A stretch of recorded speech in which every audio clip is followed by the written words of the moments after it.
जम्मू कश्मीर के अंदर अंतिम लड़ाई चल रही है। आतंकवादियों के और सरकार के शासन के बीच में अंतिम लड़ाई चल रही है। ये छटपटाहट है, ये उनकी हार है कि अब वो ऐसे घात लगा करके किसी डॉक्टर की हत्या कर रहे हैं, किसी आम आदमी की हत्या कर रहे हैं, फिर घात लगा करके उन्होंने किया। लेकिन वहाँ पर हमारी सेना इतनी सतर्क है, सरकार इतना सख्त है कि कोई आतंकवादी बच करके जा नहीं पाएगा। लेकिन हम लोगों को हमेशा इस बात का ध्यान रखना चाहिए कि हमारे पड़ोस में पाकिस्तान है, अफगानिस्तान के अंदर ये घटना घटी है, कहीं ना कहीं आतंकवादियों का मनोबल बढ़ा है। तो इस बात का सदैव हम लोगों को ध्यान में रखना चाहिए। ये तो गनीमत है कि मोदी जी जैसे प्रधानमंत्री हैं। पहले के प्रधानमंत्री थे, वो कहते थे मार खाओ लेकिन गोली मत चलाना। अब आज हमारे प्रधानमंत्री जी का या रक्षा मंत्री जी का सीधा आदेश है कि एक गोली आवे तो 10 गोली इधर से डाल दो। एक तरफ से सीज फायर कर रहा है पाकिस्तान, दूसरी तरफ से इस तरह की जो कश्मीर की घाटी में जो है आतंकवाद पनप रहा है।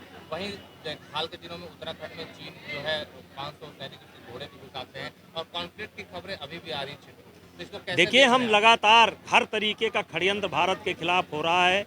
उसमें चीन भी शामिल है, उसमें जो है पाकिस्तान भी शामिल है। भारत के ऊपर दबाव बनाने की राजनीति है। जैसे कोरोना काल में जिस तरीके से भारत ने अपने को संभाला, अपने आप को संभाला और उसके साथ साथ दुनिया को संभाला, और जिस तरीके से 65 लाख आदमी हम निकाल करके बाहर से ले आए, जो हमारा रहा, तो उससे जो परफॉर्मेंस थी भारत की कोरोना को लेकर के, या इतने संकट में भी अभी दुनिया नहीं निकल पाई है, भारत निकल गया, तो ये हमारे पड़ोसी देश के आंख में गड़ रहा है।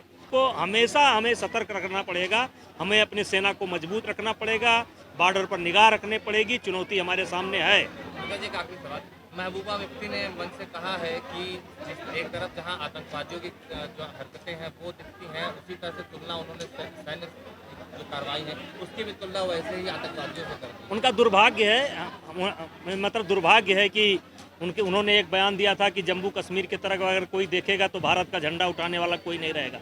आज जम्मू कश्मीर की समस्या का समाधान भी हो गया और झंडा भी भारत का वहाँ पर लहरा रहा है।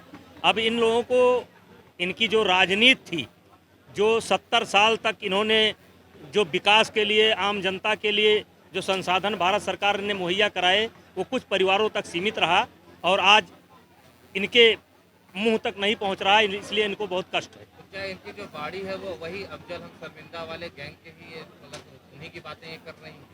नहीं, वो तो हमेशा करती हैं, सदैव करती हैं, उनका तो इतिहास रहा है।